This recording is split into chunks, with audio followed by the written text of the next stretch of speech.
Shocking turn of events. U.S. AFRICOM General Michael Langley, the U.S. general who once criticized Traoré, just called him a visionary. What changed? He was a harsh critic. Now he's a fan. Langley's about-face on Traoré will leave you stunned. From opposition to admiration, Michael Langley just shocked the world with his praise for Traoré. Is Traoré the future of Africa? Even America's top military man seems to think so now. Michael Langley's praise for Traoré is sending shockwaves through Washington and Paris. The U.S. called him a threat. Now they call him a visionary. Discover the truth about Ibrahim Traoré. The moment Michael Langley changed his tone, and why the West is suddenly worried. What did Traoré do to win over his harshest Western critic? This changes everything. General Langley's public U-turn just put Traoré on a new level. Here's what it really means for Africa. They tried to dismiss Traoré. Now they're calling him brilliant. The narrative has flipped. Once critical of Captain Ibrahim Traoré, now praises the Burkinabé leader as a visionary shaping Africa's future. In this video, we uncover what led to this dramatic change of heart and why Western leaders are watching Traoré more closely than ever. What changed Michael Langley's mind? Is Traoré now Africa's strongest anti-colonial voice? Could this mark a new era in Africa-U.S. relations? Captain Ibrahim Traoré, president of Burkina Faso, has become a symbol of pan-African resistance, standing firm against Western-backed policies and foreign mining exploitation. Langley's surprising endorsement now sends shockwaves across global politics. Watch till the end to hear Langley's exact words, and what they mean for Africa's future. Detailed analysis of Ibrahim Traoré and U.S.-Africa relations. What led to General Michael Langley's change of heart? In April 2025, General Michael Langley, commander of U.S. Africa Command, AFRICOM, testified before the U.S. Senate Armed Services Committee, sharply criticizing Captain Ibrahim Traoré, Burkina Faso's junta leader. Langley accused Traoré of misusing the country's substantial gold reserves, valued at billions annually, for personal protection rather than national development. This accusation aligned with broader Western concerns about Traoré's anti-imperialist policies, including his 2023 expulsion of French troops, termination of military agreements with France, and growing alignment with Russia. Langley's remarks reflected U.S. anxieties over losing influence in the Sahel, a region critical for its mineral wealth and strategic position in counterterrorism efforts against jihadist groups linked to Al-Qaeda and Islamic State. However, by May 2025, posts circulating on X claimed Langley had reversed his stance, allegedly calling Traoré a visionary leader during a Pentagon briefing. This claim, widely shared by pro-Traoré accounts, lacks corroboration from credible sources such as major news outlets, official U.S. government statements, or Langley's own public record. The absence of verifiable evidence suggests the narrative may be a product of misinformation or deliberate amplification by Traoré's supporters to enhance his global legitimacy. Social media platforms, particularly X, have been instrumental in shaping perceptions of Traoré, with hashtags like #TraoréRising gaining traction among pan-Africanist communities. If Langley did soften his rhetoric, several factors could explain this shift. First, the U.S. may be responding to the backlash following Langley's initial comments, which sparked protests in Ouagadougou on April 10, 2025, where thousands rallied against U.S. imperialism and waved Russian flags. This public outcry, coupled with support from African diaspora communities and figures like South Africa's Julius Malema, may have prompted a recalibration to avoid further alienating Burkina Faso, a key player in the Alliance of Sahel States, AES. Second, the U.S. faces increasing competition from Russia and China, who have capitalized on anti-Western sentiment to expand their influence in Africa. Russia's Wagner Group, now rebranded as Africa-U.S, has provided security assistance to Burkina Faso, while Chinese investments in mining and infrastructure challenge U.S. economic interests. A pragmatic U.S. approach might involve engaging Traoré to counterbalance these rivals, even if it means tempering criticism. Alternatively, the change of heart narrative could be a misinterpretation of diplomatic overtures. For instance, a U.S. State Department delegation visited Ouagadougou in early May 2025 to discuss counterterrorism cooperation, signaling a willingness to engage despite ideological differences. Without concrete evidence of Langley's alleged praise, the shift appears more symbolic than substantive, reflecting the complex interplay of geopolitics, public perception, and misinformation in shaping U.S.-Burkina Faso relations. Why are Western leaders watching Traoré more closely than ever? Western leaders are increasingly focused on Captain Ibrahim Traoré due to his transformative impact on Burkina Faso's domestic and foreign policies, which challenge the post-colonial order in Africa. At 37, Traoré is one of Africa's youngest leaders, having seized power in a September 2022 coup, the second in Burkina Faso that year. His rise draws parallels to Thomas Sankara, the revolutionary Burkinabé leader assassinated in 1987, whose anti-imperialist legacy Traoré explicitly invokes. Traoré's actions, expelling French troops in February 2023, withdrawing from Western-backed institutions like the Economic Community of West African States, ECOWAS, and forming the AES with Mali and Niger, signal a bold rejection of Western influence. Traoré's pivot to Russia has heightened Western scrutiny. In July 2023, he attended the Russia-Africa Summit in St. Petersburg, meeting President Vladimir Putin to secure military and economic partnerships. By 2025, Russian advisors and equipment were reportedly bolstering Burkina Faso's fight against jihadist insurgents, who control roughly 40% of the country's territory.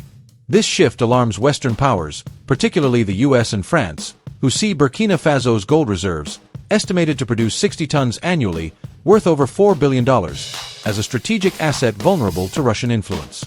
Langley's April 2025 comments about Traoré's mismanagement of these reserves reflect concerns that Russian-backed deals could divert resources from Western markets. Traoré's domestic policies further amplify Western attention.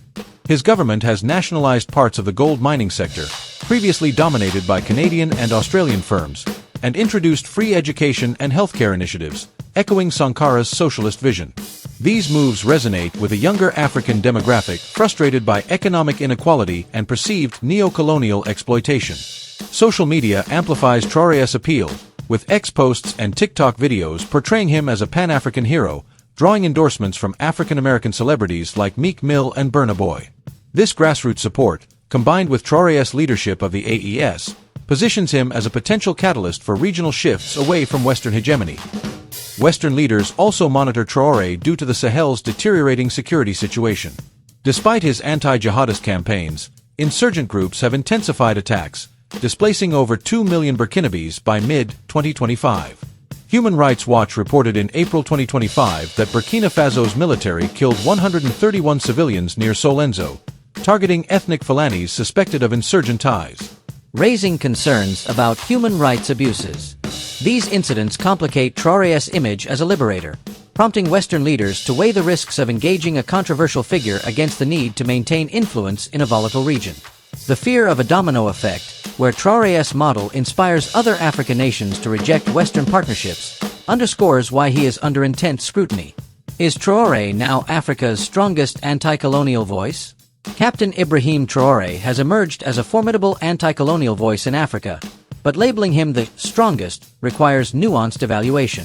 His rhetoric and actions resonate deeply with Africans seeking emancipation from Western dominance. Traoré's expulsion of French forces in 2023, his rejection of IMF and World Bank loans, and his calls for African self-sufficiency, most notably during his 2023 Russia-Africa Summit speech, where he questioned why Africa remains poor despite its wealth, echo the anti-imperialist ideals of Kwame Nkrumah, Patrice Lumumba, and Thomas Sankara. His leadership of the AES, formed in September 2023 with Mali and Niger, aims to create a counterweight to ECOWAS, which Traoré accuses of serving Western interests. This bold stance, coupled with policies like nationalizing gold mines and providing free education, has made him a symbol of resistance against neo-colonialism.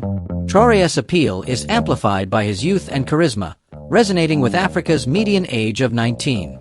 Social media platforms have turned him into a continental icon, with X posts and TikTok videos garnering millions of views. His July 2024 speech in Ouagadougou, where he criticized African leaders for beggary and advocated for food sovereignty, went viral, earning praise from pan-Africanist movements like South Africa's Economic Freedom Fighters, EFF. His ability to mobilize both domestic and diaspora support, evidenced by endorsements from figures like Nigeria's Burna Boy and Ghana's Kwesi Arthur, sets him apart from other African leaders. However, Traoré's anti-colonial credentials face challenges. Human rights abuses under his regime, such as the March 2025 Solenzo massacre, where 131 civilians were killed, have drawn condemnation from Amnesty International and Human Rights Watch. These incidents, targeting ethnic Fulanis, suggest a reliance on brutal counterinsurgency tactics that undermine his liberatory rhetoric. Critics also question his dependence on Russian support, including Wagner Group mercenaries, arguing that he may be trading Western influence for Eastern patronage.